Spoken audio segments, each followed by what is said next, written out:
Hello दोस्तों। Election तो जीतेंगे बीजेपी वाले। अब क्यों जीतेंगे और उनको भी क्यों इतना ट्रस्ट है कि आएगा तो मोदी ही? क्या राम लल्ला के मंदिर के वजह से या फिर उनके काम के वजह से? चलो जानते हैं क्यों तीसरी बार मोदी जी आएगी। एक तो बात यह है कि बीजेपी सरकार के पास बहुत ही पैसा है और उनको फाइनेंशियली सपोर्ट करने वाले भी बहुत लोग हैं। बीजेपी सरकार ने बहुत ही स्टडी की है, छोटी छोटी चीजों पे ध्यान दिया है कि किस तरीके से हम लोग इलेक्शन जीत सकते हैं और जनता के दिल में जगह बना सकते हैं और किस तरीके से हम लोग लोगों को इम्प्रेस कर सकते हैं और 2024 में फिर से एक बार बीजेपी सरकार को ला सकते हैं। तो ये जाने की तो उम्मीद है कि आपको ये वीडियो अच्छी लगेगी। Share and subscribe. दोस्तों, आप लोगों ने अक्सर सड़क पर चलते हुए ऐसे मैसेज जरूर रीड किए होंगे, देखे होंगे। कुछ दीवार पे बनाया होता है, चित्र होता है और पोस्टर दिखते हैं बीजेपी सरकार के या फिर किसी और पार्टी के, कांग्रेस के। और अब तो जो रेलवे स्टेशन पे सेल्फी पोस्टर है, देखने में ये सब आपको आम से लगते होंगे, अजीब सा लगता होगा, कोई बड़ी बात नहीं है और आपको लगता होगा कि ये फालतू में लगाए गए हैं पोस्टर। लेकिन अगर आप इसका एनालाइज करोगे तो ये रियली में बहुत ही पावरफुल होते हैं और ये तीसरी ताकत है, पोस्टर लगाना, वॉल पे कुछ लिखना और चित्र बनाना। दोस्तों, ये इसलिए करते हैं कि लाखों लोग गुजरते हैं सड़कों पे से, हाईवे से, सोन सोन प्लेस से, तो लाखों लोग देखते हैं और लोगों को पता चलता है ये मोदी जी ने किया है, ये मोदी जी है या फिर इस बंदी में है क्या, ये सरकार ने किया है। ये सारी चीजें देख के वो लोग इन्फ्लुएंस होते हैं और उसके बारे में जानते हैं। उनके दिमाग में ये बंदा याद रहता है या फिर बंदी। ये सब पोस्टर देख के हम लोग इन्फ्लुएंस होते हैं और हमारे दिमाग में वो लोगों की तस्वीर फिट हो जाती है। इस बात में कोई शक नहीं है।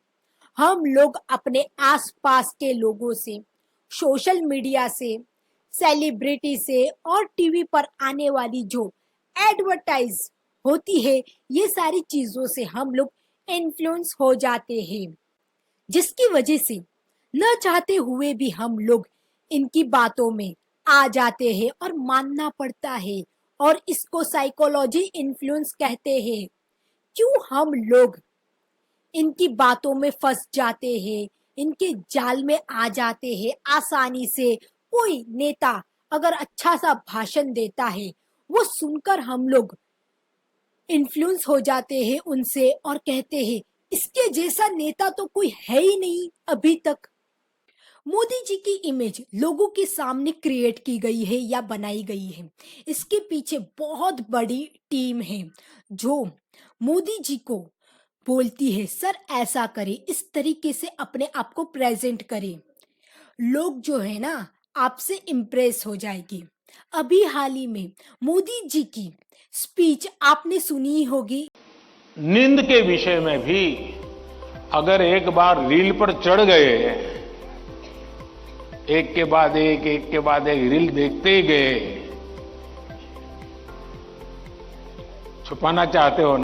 रील्स पे उन्होंने कुछ बोला था बच्चों को, बच्चे भी शॉक हो गए, इनको कैसे पता।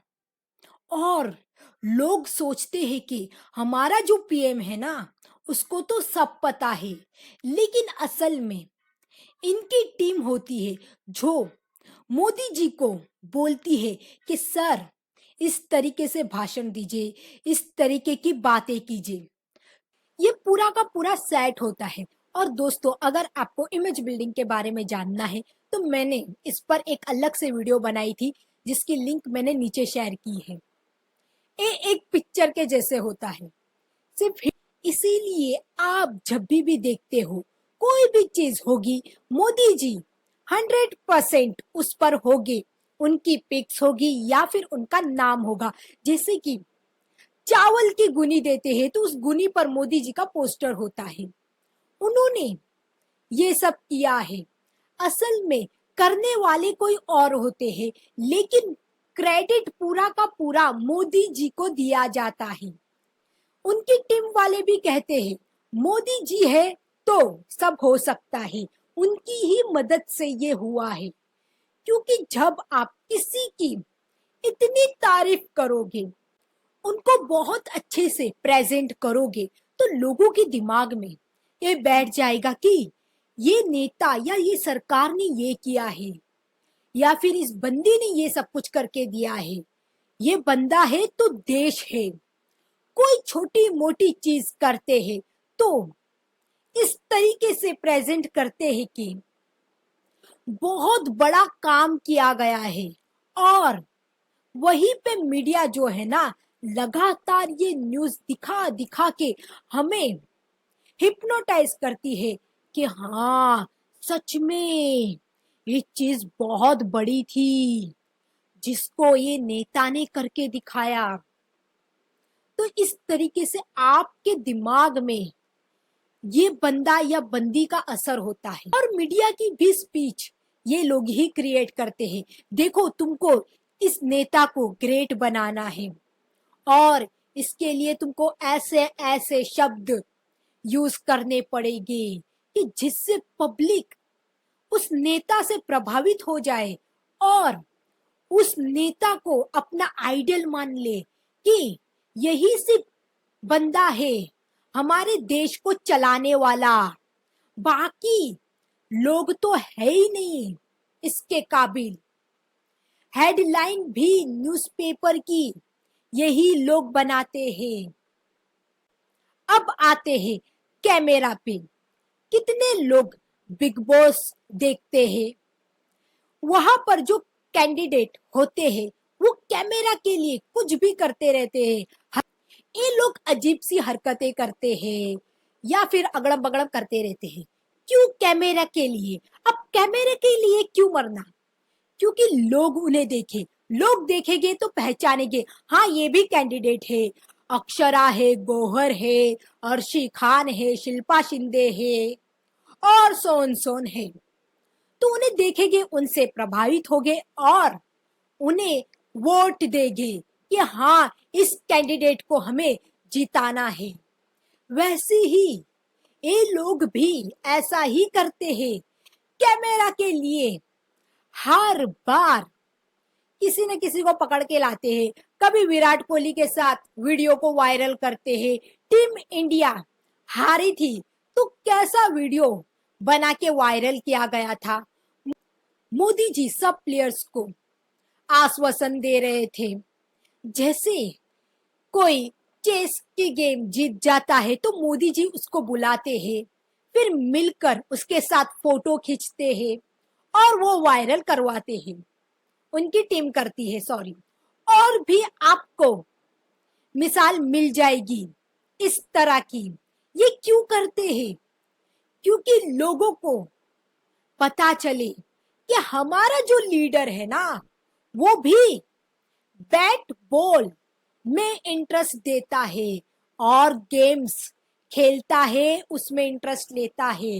लोगों के सामने एक अच्छी इमेज बने जिससे लोग उनसे अट्रैक्ट हो उनकी तरफ। अब देखो, हमारे देश में सबसे ज्यादा क्रेज किसका है, किसमें इंटरेस्ट लेते हैं?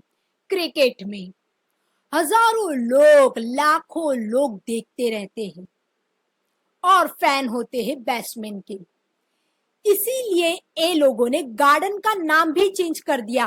पहले वल्लभ भाई पटेल था, अब नरेंद्र मोदी कर दिया, जो अहमदाबाद में है, जहां पर हमारा फाइनल हुआ था और टीम इंडिया हार गई थी। आपको पता ही होगा, क्योंकि लोगों को पता चले और लोग उस नाम को इंटरनेट पे सर्च करे कि यार नरेंद्र मोदी स्टेडियम है, तो ये बंदे ने कुछ किया होगा तभी तो नाम रखा होगा। तो ये लोग गूगल पे जाएंगे, सर्च करेंगे और ये नाम उनके दिमाग में बैठेगा और इससे ये लोगों का फायदा भी हो जाएगा। अब मीडिया पे आते हैं। एक बात है कि बाजारू औरत अच्छी होगी कंपेयर टू मीडिया से। वो तो सिर्फ अपना जिस्म बेचती है, लेकिन ये मीडिया वाले लोग अपनी आत्मा बेच दी है। और करप्शन भी यही लोग कर रहे हैं, रिश्वत लेके गलत गलत या फिर सही सही न्यूज देना। पैसा मिलता है ना तो हकीकत छुपा देते हैं। और ये सिर्फ इंडिया में नहीं होता है, बाकी की भी कंट्री में होता है, जैसे कि नॉर्थ कोरिया, पाकिस्तान, चीन, यूरोप में, दुबई में, हर जगह हर कंट्री में ऐसा सिस्टम है। जो पावर में रहेगा वो न्यूज और मीडिया को चलाएगा। ये लोग ब्रेकिंग न्यूज बोल बोल के और बार बार एक ही न्यूज दिखाई जाती है कि लोग देखे और इस घटना को हकीकत समझ ले, यकीन कर ले। इसको ब्रेन वॉश कहते हैं। अब उन एंकर्स लोगों की गलती नहीं है, क्योंकि दोस्तों आप लोग जानते हैं पैसा है तो सब है। लोगों के लिए देश बाद में है, पैसा पहले है। I love money. लेकिन कुछ लोग ऐसे भी होते हैं जिनके लिए देश पहले होता है और जान और पैसा दोनों बाद में है। वो कौन है? हमारे जवान, सोल्जर्स। उनको देश के अलावा किसी और की चिंता नहीं होती है, लालच नहीं होता है पैसों का। और कुछ कॉमन मैन भी होते हैं जो हकीकत में देश के लिए काम करते हैं और देश की सेवा करते हैं। ये सब लोग अपनी जेब भर रहे हैं और अपना पेट भर रहे हैं और उसके लिए कुछ भी करते हैं। अगर ये लोग ऐसा नहीं करेंगे तो कोई और आके एंकरिंग करेगा और वो फिर उनका काम छीन लेगा। और दोस्तों, गरीबी बहुत कुछ करा देती है। जो वहां पे बैठे हैं ना, उनको गाली दो। जो ये काम करा रहा है उसको गाली दो। उस चैनल के ऑनर को गाली दो, ना के एंकर्स को। आपको पता है मोदी घूमने जाते हैं, कभी लक्षद्वीप, कभी मैन वर्सेस वाइल्ड में दिखते हैं, या फिर कभी हेलीकॉप्टर कुछ चलाते दिखते हैं, उड़ाते हुए जवान के साथ दिवाली बनाते हुए हमें दिखते हैं। और भी चीज ऐसी करते रहते हैं। ये सब इसलिए करते हैं लोग जाने मोदी जी कौन है, जो आम इंसान से भी कनेक्ट करता है और गरीब के घर भी चाय पीता है। जो पहले चाय वाला था वो आज हमारा पीएम है। क्यों उसे वोट देते हैं? क्योंकि लोग ऐसा समझते हैं कि ये जो लीडर है ना, ये हमारी तकलीफ को समझ सकता है, हमारे दर्द को समझ सकता है। क्योंकि पहले ये भी यही काम करता था, मजदूरों वाला। मोदी जी जैसा अब तक कोई बोर्न ही नहीं हुआ है। ये ही हमारा लीडर है, हमारे लिए कुछ करेगा। लेकिन ये सब गेम होता है पावर के लिए। और अब राहुल गांधी भी यही कर रहे हैं। जैसे कि भारत जोड़ो न्याय यात्रा, ये उनकी सेकंड यात्रा है। फिर उनका लुक्स जो है वो बदल जाना, फिर कसरत करना और सोशल मीडिया में शॉर्ट रील्स में उनकी तारीफें कराना, Raga is back, Raga is back. अब ये सारी चीजें है ना, हमें अट्रैक्ट करती है और इन्फ्लुएंस करती है, हमें खींच रही है। और आम पब्लिक से अपना कनेक्शन ये लोग बढ़ा रहे हैं, जिससे उनका नेटवर्क्स बढ़े और लोगों को पता चले कि राहुल गांधी जो है वो पप्पू नहीं है, वो तो रागा है। ये भी अपनी ही इमेज बना रहे हैं लोगों के सामने कि लोग कांग्रेस को वोट दें। अभी राहुल गांधी जो है वो सुधर गया है। हकीकत में आप इनकी बातों के जाल में फंस जाओगे। और विकास तो दूर की बात है, ये लोग चेयर भी नहीं छोड़ना चाहते हैं। देखो दोस्तों, कांग्रेस और बीजेपी का टक्कर होनी चाहिए मेरे हिसाब से, क्योंकि ये टक्कर होगी तो देश का जरूर विकास होगा। क्योंकि मोदी जी ने ये सब किससे सीखा है, मैं भी आपको पता ही होगा, रशिया के प्रेसिडेंट पुतिन से सीखा है। वो भी कुछ ऐसा ही करते हैं अपने देश में, रशिया में। वो लोगों से कनेक्ट होने के लिए और लोगों को पता चले कि हमारा लीडर जो है ना, हमारे जैसा ही है, लोगों को उम्मीद हो जाती है क्योंकि ये हमारे क्लास में से ही निकला हुआ है। दोस्तों, बीजेपी की टीम ये सब में बहुत ही आगे है और असल में मोदी जी को बहुत अच्छी ट्रेनिंग दी गई है। कपड़ों से लेके स्पीच, जूते और लोगों से किस तरीके से बातें करनी है, आपकी बॉडी लैंग्वेज कैसी होगी, ये सब उनकी टीम उनको सिखाती है। और मोदी जी भी अच्छे से सीख रहे हैं, हार्ड वर्क किया है। लोगों की साइकोलॉजी असल में बीजेपी ने बदल दी है। मोदी जी और उनकी टीम ने ये सब में बीजेपी बहुत आगे है। तो उम्मीद है कि आपको ये वीडियो अच्छी लगी होगी। कोई पॉइंट आपको अच्छा नहीं लगा होगा या फिर आपको कुछ बोलना होगा तो कमेंट बॉक्स में जरूर बोलना, अगर मुझसे कुछ गलती हो गई हो तो। और दोस्तों, मेरी वीडियो को शेयर और सब्सक्राइब करना मत भूलना।